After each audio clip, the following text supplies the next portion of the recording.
جہاں D J ہوگا، جہاں ڈانس ہوگا، جہاں میوزک ہوگا، وہاں قاضی نکاح پڑھانے نہیں جائے گا.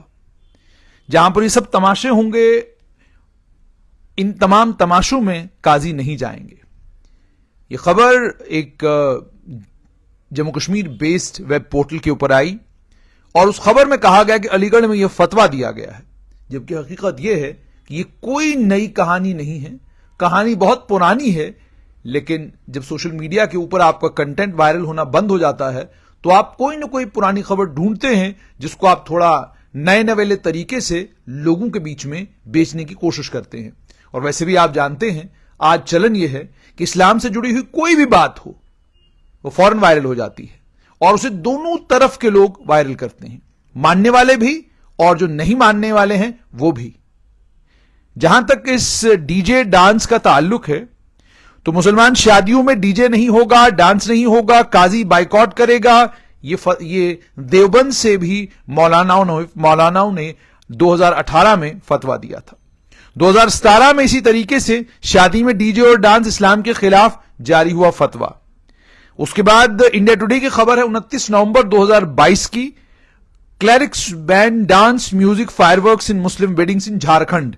جھارکھنڈ کے ایک چھوٹے سے کسی قصبے میں وہاں کے مولاناؤں نے، وہاں کے مفتیوں نے طے کیا کہ ناچ گانا ہوگا، آتش بازی ہوگی شادی میں، تو قاضی نکاح نہیں پڑھائے گا. گانا ہوا، ڈی جے ہوا شادی میں تو ہم نکاح کرانے کے لیے نہیں آئیں گے. یہ فتویٰ جو ہے دارالعلوم دیوبند سے منسلک کیا گیا ہے. یہ فتویٰ بھی بہت پرانا ہے، کوئی نئی بات نہیں ہے. یہاں پر یو پی کے بلند شہر کے مولاناؤں نے اس بات کا اعلان کیا تھا. جو مسلم مولانا تھے بلند شہر اتر پردیش کے، انہوں نے کہا تھا کہ ہم نکاح میں نہیں جائیں گے اگر وہاں ناچ گانا ہوا، اگر ڈی جے ہوا، ناچ گانا ہوا، ہم نکاح نہیں کرائیں گے. یہ قاضی شہر مولانا عارف قازمی نے علماؤں کی اور مولاناؤں کی ایک میٹنگ کی صدارت کر رہے تھے. یہ انہوں نے اس وقت کہا تھا اور میرے پاس تاریخ اس کی ہے 26 دسمبر 2022، یعنی ٹھیک آج سے ایک سال پہلے کا قصہ ہے یہ. اس کے بعد اسی طریقے سے تھوڑا آگے اور بڑھیں گے تو پتہ یہ چلتا ہے کہ اسی طریقے سے پنچ میں، جموں کشمیر کے پنچ کے علاقے میں بھی ڈی جے اور ڈھول بجانے کو لے کر فتویٰ آیا اور کہا گیا کہ اگر ایسا ہوا تو نکاح اور نماز جنازہ جو ہے نہیں پڑھائی جائے گی اس پریوار کی جو شادی میں گانا بجانا کریں گے.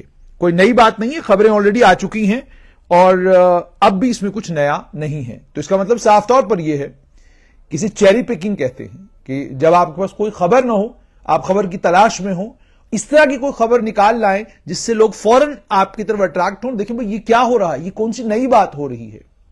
جہاں تک ان فتووں کا تعلق ہے، فتویٰ کسی کے اوپر آبلیگیٹری نہیں ہوتا. آبلیگیٹری کا مطلب یہ ہے کہ اگر فتویٰ دے دیا گیا، یہ ایک اوپینین ہے، آپ اس اوپینین کو مانیں تو اچھی بات ہے، نہ مانیں تو کسی نے آپ کے زور زبردستی نہیں کی ہے کہ آپ اس اوپینین کو مانیں ہی مانیں.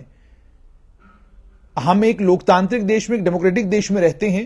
یہاں کوئی شریعہ پولیس نہیں ہے جو کیا کہتے ہیں اس فتوے کو ایپلیکیبل بنوانے کے لیے، فتویٰ لاگو کرنے کے لیے کام کرے. ایسا نہیں ہے. اوپینین ہے، آپ کو دیا گیا ہے، آپ اب اس اوپینین کو لینا چاہتے ہیں لیجئے، نہیں لینا چاہتے ہیں تو کسی نے آپ کے ساتھ زور زبردستی بھی نہیں کرنی ہے. لیکن میں بات یہ کروں گا کہ ڈی جے کے اوپر، میوزک کے اوپر، شادی بیاہ کے اوپر، جنازے کے اوپر، ان تمام چیزوں کے اوپر جو الگ الگ وقتوں میں فتوے آتے ہیں یا الگ الگ وقتوں میں جو مولانا حضرات، مفتیان کرام جو تمام چیزیں کہتے ہیں وہ اپنی جگہ. لیکن سوال یہ ہے، جہاں امت کو رہبری اور رہنمائی کی ضرورت ہے، جہاں قوم کو ضرورت ہے کہ کوئی ان کو بتائے کہ چلنا کس راستے پر ہے، جانا کہاں ہے، کرنا کیا ہے، وہ رہبری اور وہ رہنمائی کرنے کی بجائے ان فروعی مسائل میں علماء اور مولانا اور مفتیان کرام پڑے ہوئے ہیں جن فروعی مسائل کا امت کو نقصان کے علاوہ اور کچھ بھی نہیں ہے. فروعی مسائل کا مطلب یہ ہے کہ جن مسئلوں کا حل آسانی سے نکالا جا سکتا ہے، آپ ان مسئلوں میں پڑے ہوئے ہیں. اور جہاں مسلمانوں کو رہبری اور رہنمائی کی ضرورت ہے، وہ رہبری اور رہنمائی سے مسلمان میرے اپنے اندازے سے لگ بھگ پچھلے 100 سال سے محروم ہیں. آپ ذرا اپنے ارد گرد و نواح میں نظر دوڑائیے. آپ ایک ایسا ہسپتال بتائیے جس ہسپتال کی نیو یا جس ہسپتال کی بنیاد اس بات پر رکھی گئی ہو کہ یہاں ہر ذات، ہر ملت، ہر فرد ملت جو ہے اس ہسپتال میں آئے گا اور اسے بہترین علاج اس ہسپتال سے ملے گا، اور اس میں کلیتاً پورے کی پوری قوم جو ہے پیسہ جمع کرے گی تاکہ یہ ہسپتال جو ہے لوگوں کو شفا پہنچانے کا کام کرے۔ آپ ذرا دنیا کی طرف نظر دوڑا کر دیکھیے، دنیا کے کسی بھی کونے میں جہاں پر بھی عیسائی گئے وہ اپنے ساتھ سب سے پہلے اسکول وہاں انہوں نے کھولا، اس کے بعد ان کا فوکس ہسپتال پر، اس کے بعد ان کا فوکس صاف پانی کے اوپر، اس کے بعد ان کا فوکس بجلی کے اوپر۔ اور آپ کو جان کر حیرت ہوگی کہ جب دنیا لائبریریاں کھول رہی تھی، جب دنیا فروئی مسائل میں جھگڑے کر رہی تھی، تب دنیا میں یورپ جو ہے اس وقت انرجی کے اوپر کام کر رہا تھا۔ اسی لیے دنیا کے سب سے طاقتور ملک اس وقت جو ہے وہ یورپ ہے، یونائٹڈ اسٹیٹس ہے، USSR ہے، اور یہ تمام ممالک ہیں۔ آج بھی جن معاملوں میں مسلمانوں کو رہنمائی اور رہبری کی ضرورت ہے، تعلیم کے معاملات ہیں، کون سی رہنمائی اور رہبری آپ لوگ کر رہے ہیں؟ صحت کے معاملات ہیں، رہنمائی رہبری کی ضرورت ہے، آپ رہنمائی رہبری نہیں کر رہے۔ الیکشن کا وقت آتا ہے، الیکشن کے وقت میں سب سے بڑا مسئلہ یہ ہے کہ کیا آپ ووٹر کے طور پر رجسٹر ہوئے ہیں یا نہیں ہوئے ہیں، اس کو لے کر آپ امت کی کون سی رہنمائی اور رہبری کر رہے ہیں؟ کووڈ-19 آیا، آپ نے امت کی کون سی رہنمائی اور رہبری کری؟ مطلب یہ کہ وہ معاملات جن معاملات کے کارن پریشانی ہے، غربت ہے، غربت اور افلاس سے باہر نکالنے کے لیے آپ نے قوم کی کون سی رہنمائی اور رہبری کی؟ آپ نے کس طریقے سے قوم کو بتایا کہ آپ غربت سے کیسے باہر نکل سکتے ہیں؟ ان پڑھتا آج بھی بہت بڑے پیمانے پر مسلمانوں کے بیچ میں ہے، اس ان پڑھتا سے باہر نکالنے کے لیے آپ نے کیا کیا؟ آپ نے کیا کیا کہ مسلمانوں کے بیچ میں IAS، IPS، IFS، IRS اس طرح کے افسروں کی تعداد 3 گنا 4 گنا زیادہ ہو؟ آپ نے اس کے لیے کیا کیا؟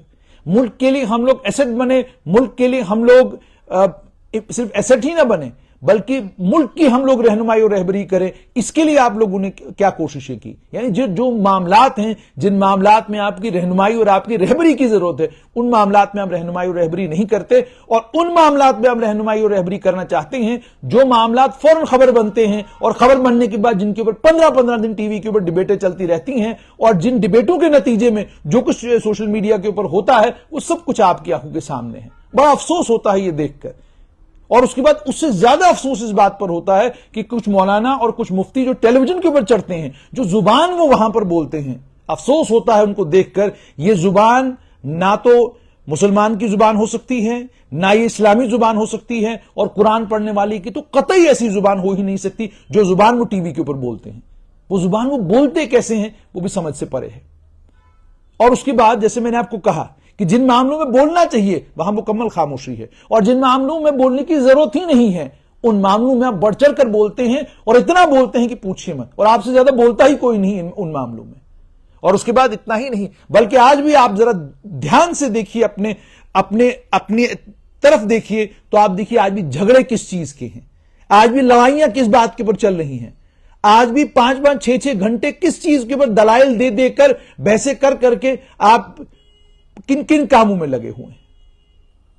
اور اس کے بعد جیسے میں نے آپ کو کہا کہ میں ان معاملات میں بہت کم بولتا ہوں، اور ان معاملات میں یہ سمجھتا ہوں کہ مجھے بولنے کی ضرورت بھی نہیں ہے، لیکن چونکہ آج جب میں نے یہ کسی ویب پورٹل کے اوپر خبر دیکھی تو مجھے حیرانگی ہوئی کہ دیکھیے فوکس کہاں پر ہے، دیکھیے دماغ کہاں پر جا رہا ہے۔ یعنی باقی جیسے تمام معاملات حل ہو چکے ہیں، باقی تمام معاملات جو ہے ان معاملات میں ہم لوگوں نے ترقی کر لی ہوئی ہے، بڑی بڑی لائبریریاں بنا چکے ہم لوگ، ہم ایرسٹو کا، ہم کارل مارکس کا، یہ اتنے بڑے بڑے تھنکر اور اتنے بڑے بڑے فلاسفر اور اسکالر، ان سب کی جو سوچ تھی، ان سب کی جو سوجھ بوجھ تھی، ہم اس کو پڑھ چکے، وہاں سے ہم بہت آگے نکل چکے، اب بس بچا ہوا ہے ڈی جے میوزک اور یہ سب، باقی سب ہو گیا۔